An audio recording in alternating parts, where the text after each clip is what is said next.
ओम श्री परमात्मने नमः। अथ तृतीयोऽध्यायः।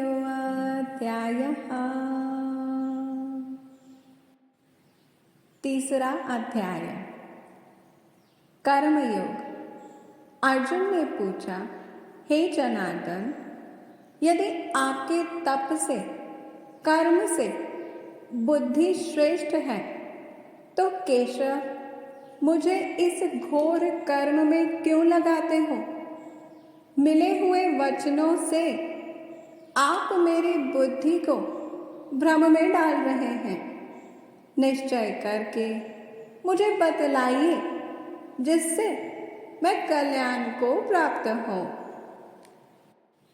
श्री कृष्ण जी बोले, हे निष्पाप अर्जुन, मैं पहले समझा चुका हूँ कि इस लोक में दो प्रकार की निष्ठा कही है। एक तो सांख्य वालों का ज्ञान योग और दूसरा योगियों का कर्म योग।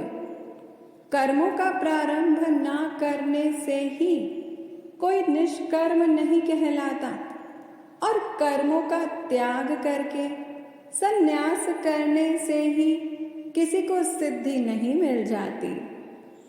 यह मनुष्य क्षण भर भी कर्म किए बगैर नहीं रह सकता। प्रकृति के गुण ही सब मनुष्यों को कुछ ना कुछ कर्म करने में लगाते हैं। जो अज्ञानी कर्मेंद्रियों को रोककर आत्मचिंतन करने के बहाने विषयों की चिंता करता है, वह पाखंडी मिथ्याचारी कहलाता है। हे अर्जुन, जो इंद्रियों को मन से दमन कर और विषयों में प्रवृत्त ना होने देकर उनसे कार्य लेता है, वह कर्म योग का अभ्यास कहलाता है और श्रेष्ठ कहलाता है।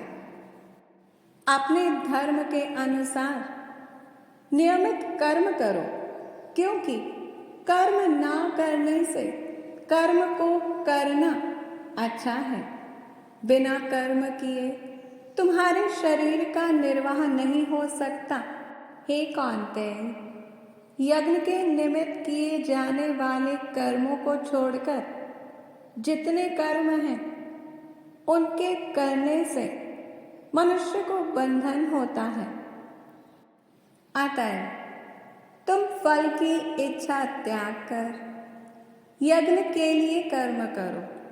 सृष्टि के आरंभ काल में ब्रह्मा जी ने यज्ञ सहित प्रजा को उत्पन्न कर प्रजा से कहा था कि यज्ञादि कर्म करके वृद्धि को प्राप्त होगे। यही सब कर्म तुम्हारे निमित्त कामधेनु होंगे। इस यज्ञ से तुम देवताओं को संतुष्ट करते रहो और देवता भी तुमको संतुष्ट करेंगे। इस प्रकार परस्पर बर्ताव करते हुए तुम और देवता कल्याण को प्राप्त होगे। यज्ञ आदि कर्मों से प्रसन्न होकर देवता तुमको इच्छित सुख की सामग्रियां देंगे, परंतु उनके दिए हुए दान को जो बिना उनका भोग लगाए ग्रहण करता है वह चोर है।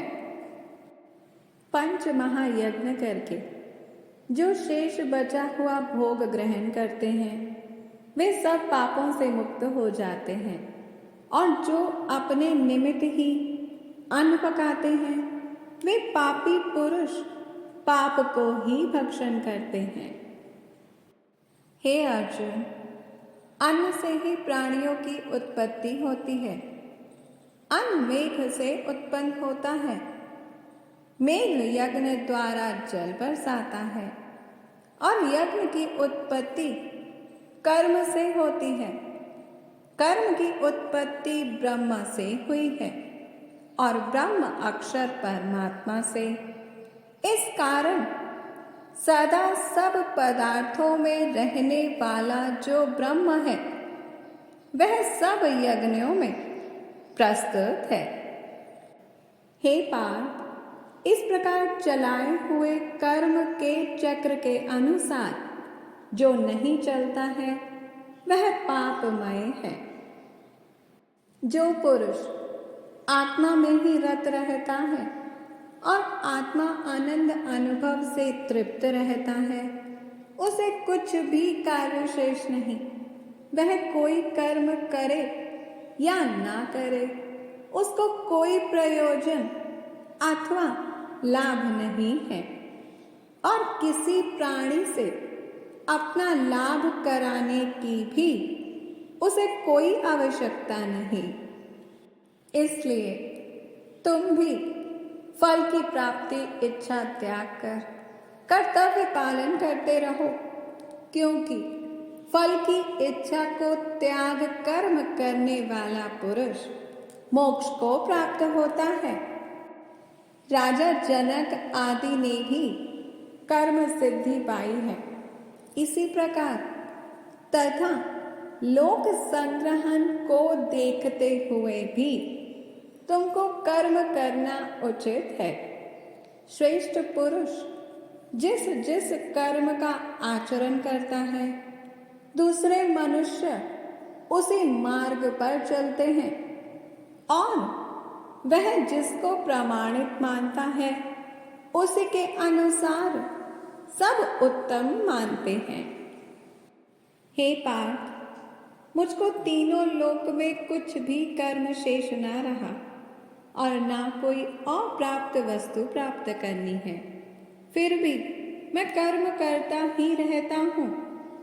यदि हम ही आलस्य रहित होकर कर्मों को नहीं करेंगे तो मनुष्य हर प्रकार से हमारे ही पथ का अनुकरण करेंगे।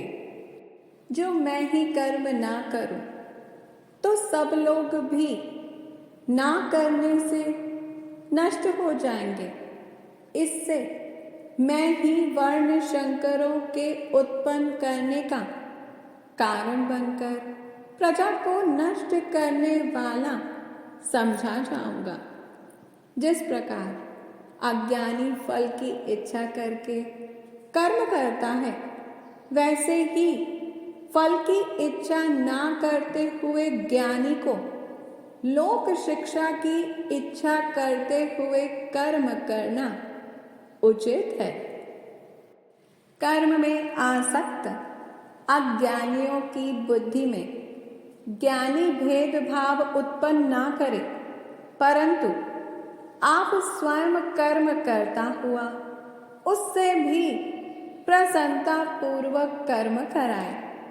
हे अर्जुन, सब कर्म प्रकृति के गुण से ही उत्पन्न होते हैं, परंतु जिनकी बुद्धि अहंकार से भ्रष्ट है, ऐसे मूर्ख लोग समझते हैं कि हम करता हैं, परंतु जो गुण और कर्म के विभाग को सच्चा तत्व जानता है, वह ज्ञानी पुरुष यह समझकर इसमें आसक्त नहीं होता कि गुणों का यह खेल आपस में हो रहा है।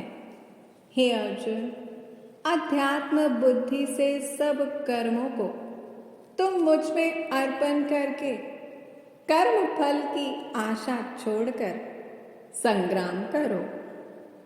जो पुरुष श्रद्धापूर्वक मेरे वचनों पर दोष दृष्टि ना करके मेरे इस मत के अनुसार आचरण करते हैं, वे लोग कर्म बंधन से निश्चय मुक्त हो जाते हैं। और जो अज्ञानी इस मत पर दोष दृष्टि करते हुए इसको ग्रहण नहीं करते, वे संपूर्ण ज्ञान से रहित हैं।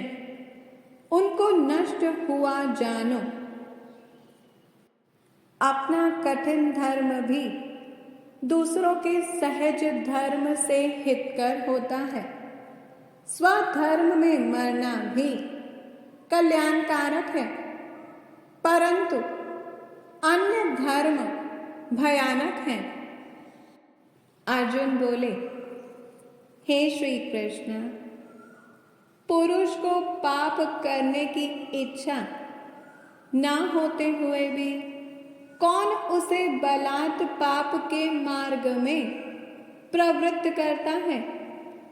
श्री कृष्ण बोले, हे अर्जुन, रजोगुण से उत्पन्न होने वाला काम और क्रोध मनुष्य को पाप मार्ग में ले जाता है। इसे करके उत्पन्न इच्छा कभी तृप्त नहीं होती। ये महापापी और घोर शत्रु हैं। जैसे धुआं से अग्नि, धूल से दर्पण और त्वचा से गर्भ का बालक ढका रहता है, उसी प्रकार विषय की इच्छा से आत्मज्ञान ढका हुआ है। हे कुंती पुत्र, इस शत्रु काम को करके ज्ञानियों का ज्ञान आच्छादित हुआ है। इंद्रियां, मन और बुद्धि इस काम के आश्रय स्थान हैं। इनके सहारे विषय इच्छा ज्ञान को आच्छादित करके जीव को मोहित कर लेता है। अतएव तुम सर्वप्रथम इंद्रियों को वश में करके ज्ञान और विज्ञान को नष्ट करने वाले इस पापी काम को जीतो। कहते हैं कि इंद्रियां प्रबल हैं और इंद्रियों से भी प्रबल मन है। इस प्रकार जो बुद्धि से परे है, उस आत्मा को जानकर निश्चयात्मक बुद्धि द्वारा मन को निश्चल करके, हे महाबाहो, तुम उस दुर्धर शत्रु काम को जीत लो। ओम तत्सदा। इति श्रीमद् भगवद गीतासु उपनिषत्सु ब्रह्म विद्यायां योगशास्त्रे श्रीकृष्ण अर्जुन संवादे कर्मयोगो नाम तृतीयो अध्यायः। ओम तत्सत्।